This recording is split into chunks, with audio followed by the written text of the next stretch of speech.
Bismillahirrahmanirrahim. Assalamualaikum warahmatullahi wabarakatuh. Alhamdulillahirabbil alamin wassalatu wassalamu ala asyrofil anbiya'i wal mursalin wa ala alihi washabbihi ajmain, amma ba'du. Alhamdulillah para pemirsa dimanapun Anda berada, pada saat ini kita bisa melanjutkan kembali kajian kita, yaitu kitab Safinatun Najah, yang pada saat ini kita masuk pada bab najis. Kemarin kita sudah membahas tentang segala sesuatu yang bisa suci dari benda najis. Maka sekarang kita masuk pada macam-macam najis atau kategori najis, dilihat dari hukum dan cara menyucikannya. Baik, sebelum kita mulai kajian pada pertemuan kali ini, kita awali dengan pembacaan surat Al-Fatihah. Semoga apa yang akan kita pelajari dijadikan ilmu yang bermanfaat dan barokah Allah Subhanahu wa taala. Ala hadiniyah wa ala kulli niyatin shalihah wa usulillah ma'al hadzal kitab Al-Fatihah. A'udzu billahi minasyaitonir rajim. Bismillahirrahmanirrahim. Alhamdulillahirabbil alamin arrahmanir rahim maliki yaumiddin. Iyyaka na'budu wa iyyaka nasta'in. Ihdinas siratal mustaqim siratal ladzina an'amta 'alaihim ghairil maghdubi 'alaihim waladdallin. Amin.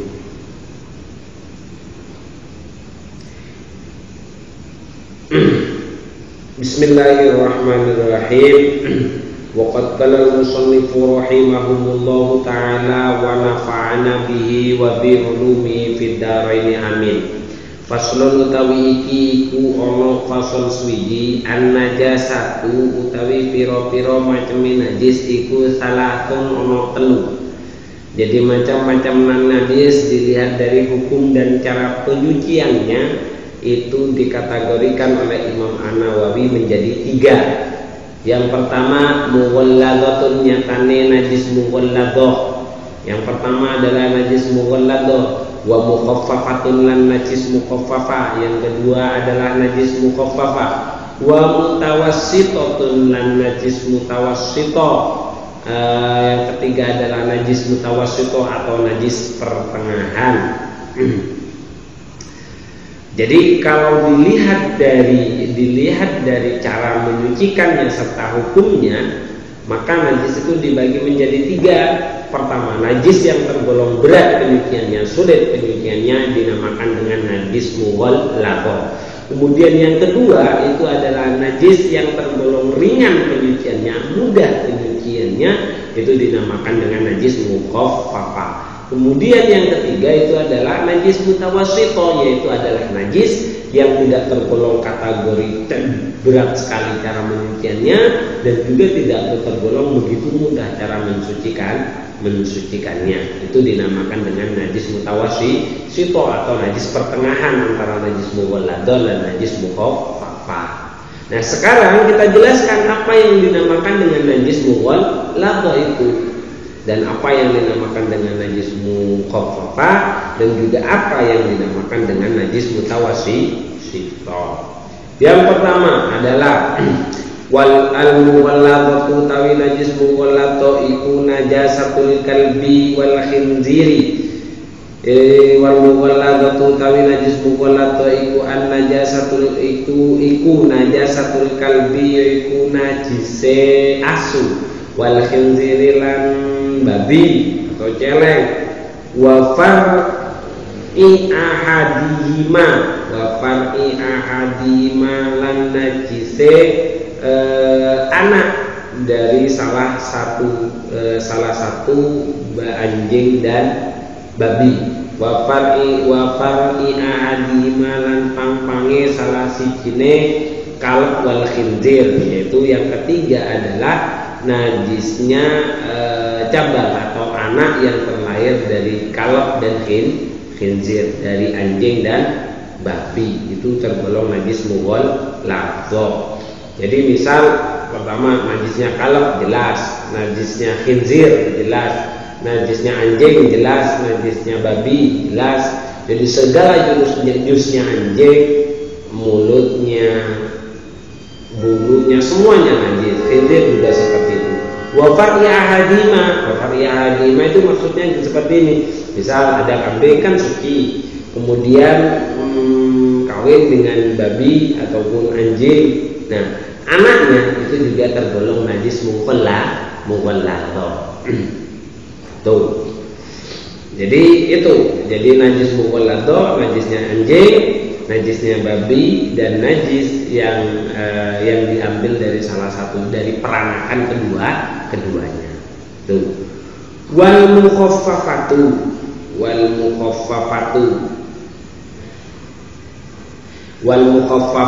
utawi najis mukhaffafah atau najis yang terpandang atau terlihat sebagai najis yang ringan, iku baulus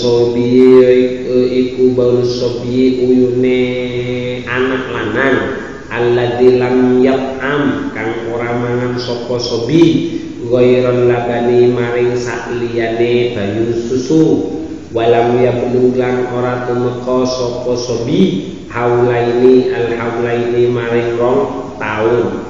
Jadi yang tergolong najis mukhaffafah atau najis yang paling ringan cara mensucikannya itu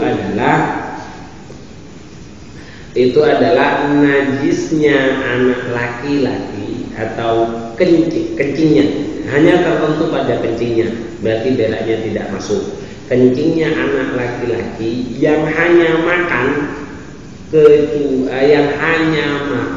air susu. Jadi kalau sudah dikasih makan roti, dikasih makan pisang biasanya, atau dikasih makan nasi yang sudah dilembutkan, maka kencingnya itu tidak tergolong najis mukhaffafah. Nanti masuk pada golongan najis mutawassito yang tergolong pertengahan antara najis mughalladhah dan najis mukhaffafah. Jadi pertama, kencingnya anak laki-laki yang tidak makan kecuali air susu atau hanya minum air susu, walam yablugh haulaini dan belum mencapai usia umur 2 tahun. Jadi 2 tahun ke bawah, kencingnya anak laki-laki yang hanya makan dan minum air susu saja itu tergolong najis mukhaffafah. Nah, kalau kencingnya anak perempuan yang belum hanya minum susu kemudian tidak berada di bawah umur 2 tahun, itu ya tetap tidak tergolong najis mukhaffafah, tapi tergolong najis mutawassito. Wal mutawassitatu, ya sekarang al mutawassito itu apa? Najis mutawassito itu apa? Yaitu wal mutawassitatu utawi najis mutawassito iku sair najasati sekabehane najis. Jadi semua najis selain najis mughalladhah dan najis mukhaffafah itu semuanya tergolong najis mutawassito. Nah, itu sekali lagi najis itu dibagi menjadi 3 apabila ditinjau dari hukum dan cara penyuciannya. Yang pertama itu najis mughalladhah, yaitu najisnya anjing, babi, dan khinzir. Perlu diketahui bahwasanya untuk anjing semuanya itu najis kecuali najisnya ashabul kahfi. Di sini diriwayatkan bahwasanya najis anjing, semua anjing itu hukumnya najis kecuali anjingnya ashabul kahfi, karena anjingnya ashabul kahfi itu suci dan kelak akan dimasukkan masuk kepada surga. Tuh, jadi yang pertama najisnya anjing, babi, dan anak dari keduanya atau dari salah satunya. Kemudian yang kedua itu adalah najis mukhaffafah, yaitu kencingnya anak laki-laki. Jadi kalau anak perempuan itu juga tidak tergolong, ataupun anak yang memiliki 2 jenis kelamin itu dia tidak tergolong.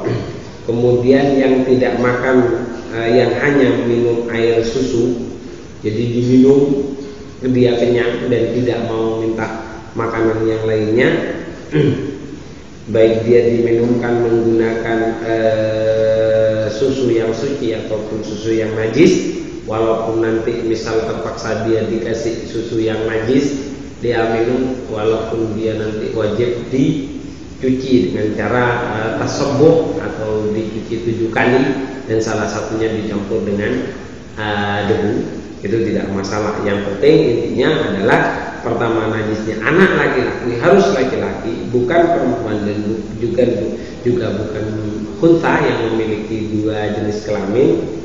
Tidak makan kecuali air susu, jadi hanya minum dan makan air susu, dan juga tidak mencapai usia 2 tahun. Dan yang terakhir itu adalah najis mutawassito, yaitu najis pertengahan antara najis mughalladha dan najis mukhaffafah, yaitu semua najis selain najis mutawassito dan juga semua najis selain najis mughalladha dan najis mukhaffafah. Kemudian apa yang dinamakan najis? Kalau najis dilihat dari bahasa, secara bahasa, segala sesuatu yang menjijikkan itu secara bahasa itu terkategori najis.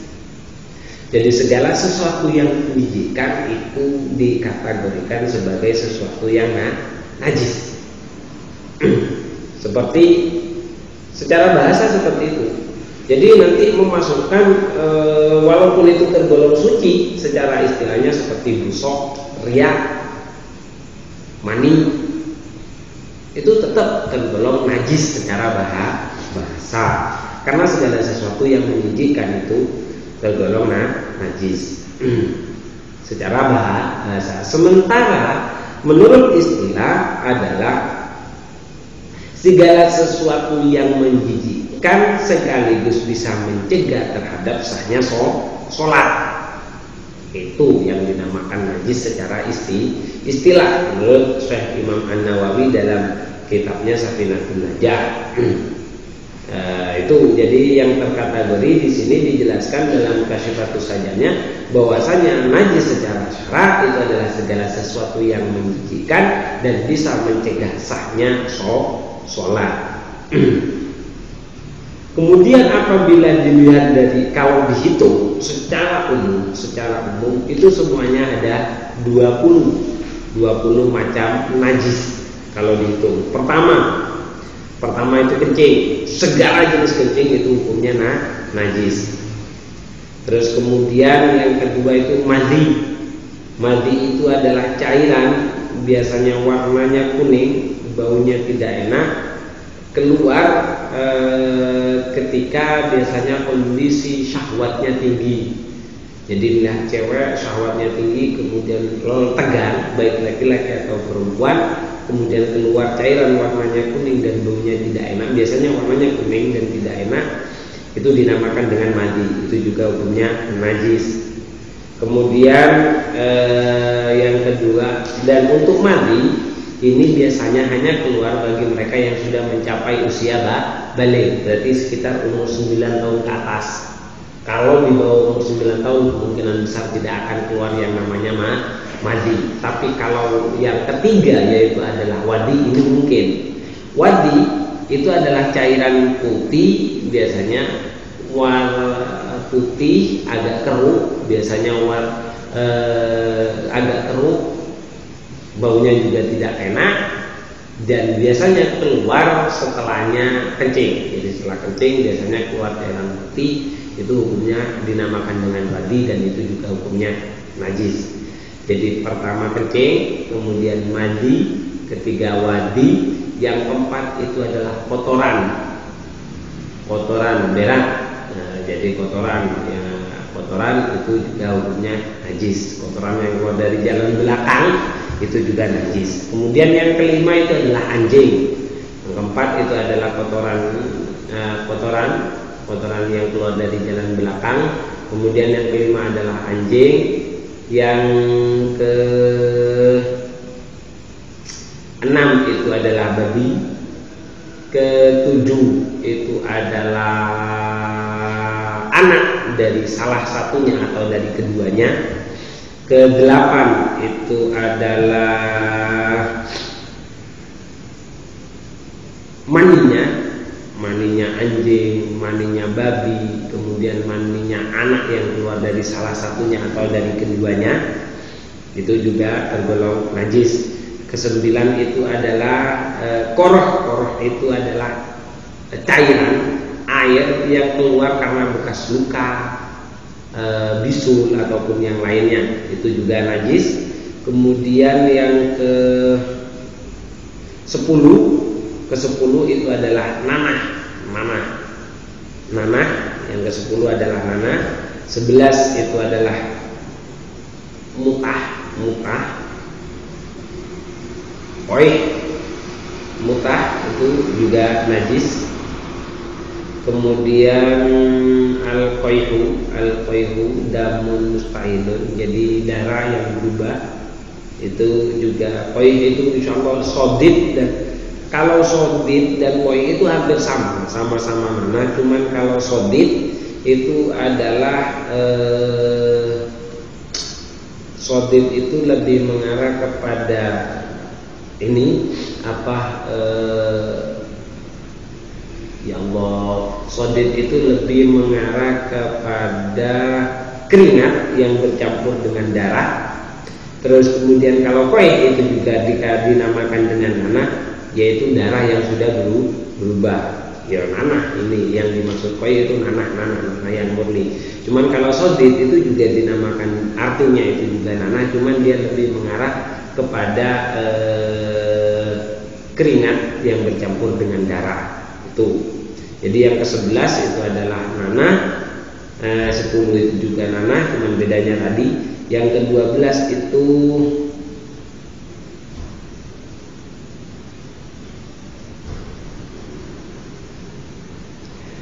namanya murrah. Apa itu murrah? Itu adalah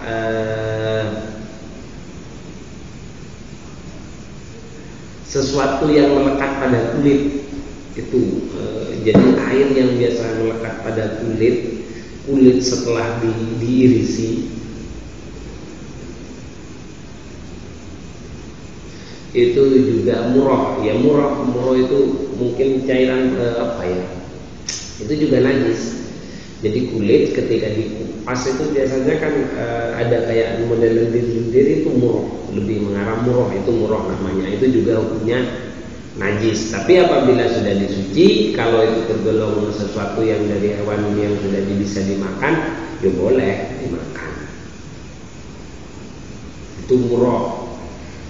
Terus kemudian yang ke-13 adalah muskirin. Jadi semua cairan yang bisa membuat orang hilang akal itu juga tergolong najis. Baik itu khamr, berarti alkohol, itu juga najis.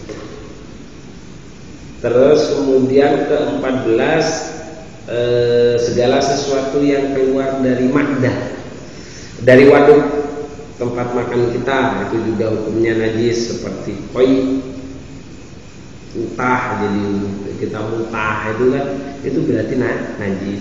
Cuman di sini terjadi perbedaan ulama. Segala sesuatu yang keluar dari cairan yang keluar dari orang yang tidur, apabila kan itu kan khilaf, apabila itu diyakini keluarnya dari wadah makanan atau dari dalam perut, maka itu terkategori najis. Apabila tidak, tergolong suci. Gampangannya gini, kalau kita tidurnya itu lebih rendah kepala daripada perut, kemungkinan besar itu yang keluar cairan mulut dari kita itu adalah sesuatu yang datangnya dari dalam perut. Cuman untuk hal ini, walaupun itu kategorinya najis, apabila terkena kepada orang lain, itu tergolong najis yang diyufa'an anhu, tapi hukumnya tetap najis. Yang ke-15 itu adalah air susunya hewan yang tidak bisa dimakan, kecuali manusia. Manusia kan juga tidak bisa dimakan, haram untuk dimakan. Tapi untuk manusia itu labannya, susunya itu suci. Terus kemudian yang ke-16 itu adalah bangkai binatang, itu hukumnya najis kecuali bangkainya manusia, bangkainya ikan, dan bangkainya belalang. Yang ke-17 adalah darah itu najis kecuali hati, tihal dan limpa. Hati dan limpa itu walaupun terbuat pada hakikatnya itu adalah darah, tapi itu dihukumi suci. Kemudian yang ke-18 jurah. Jurah itu adalah ma yakhruju al-ba'ir aw ghairihi lil ijtirar ayil akli, yaitu cairan yang dikeluarkan oleh unta ataupun hewan yang lainnya pada saat ia mau makan. Pada saat yang mau makan yang kedua, biasanya warnanya itu agak hijau, itu hukumnya najis ya. Biasanya hijau warnanya itu, hijau ataupun apa, itu biasanya najis, itu hukumnya najis. Kecuali cairan yang berada di sisi-sisi giginya, di sela-sela giginya atau di sela-sela bibirnya, yang biasanya ia keluarkan pada saat ia marah, haijan. Haijan ini kalau dilihat kamus itu marah. Jadi pada saat marah biasanya itu keluar cairan, itu hukumnya suci. Terus yang ke-19 itu adalah air yang keluar dari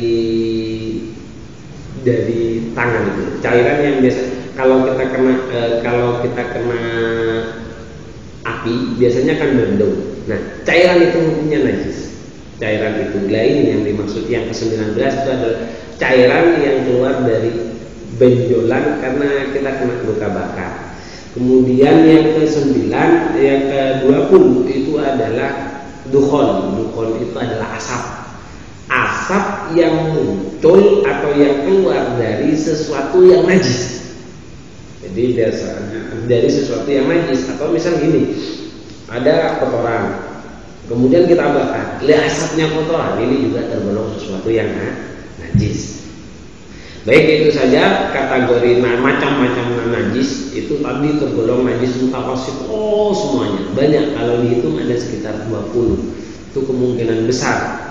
Yang penting intinya, untuk najis itu kalau dihitung secara bahasa itu, secara istilah, segala sesuatu yang dianggap tidak sah, untuk segala sesuatu yang menjijikkan sekaligus membuat dan mencegah sahnya sholat, itu secara istilah. Kalau dihitung seperti tadi ada 20, ada kencing, ada berak, ada darah, ada nanah, semuanya yang tadi saya sebutkan itu tergolong najis mutawasito. Karena kalau najis mughalladh itu kan sudah jelas. Najis mughalladh itu anjing, babi, kemudian peranakannya, kemudian yang kedua kalau najis mukhaffafah juga jelas, kencingnya harus kencing. Jadi kalau berada kencingnya anak laki-laki, kalau perempuan juga tidak tergolong. Jadi kencingnya anak laki-laki yang yang hanya diminum dan makan air susu dan belum mencapai usia 2 tahun. Selain itu semuanya najis mutawasito. Baik, itu saja yang bisa saya jelaskan pada pertemuan kali ini. Besok kita akan masuk pada tata cara. Pada pertemuan berikutnya kita akan masuk pada tata cara mensucikan najis, baik itu najis mughalladh atau najis mukhaffafah ataupun yang lainnya. Baik, itu saja yang bisa saya jelaskan. Semoga apa yang kita pelajari pada pertemuan kali ini dijadikan oleh Allah ilmu yang bermanfaat dan barokah. Kita akhiri dengan pembacaan surah Al-Fatihah. Al-Fatihah. Ar-Rahmanir-Rahim. Maliki yaumiddin. Iyyaka na'budu wa iyyaka nasta'in. Ihdinas siratal mustaqim. Shiratal ladzina an'amta 'alaihim ghairil maghdubi 'alaihim waladdallin. Akhirul kalam, wabillahi taufiq wal hidayah. Assalamualaikum warahmatullahi wabarakatuh.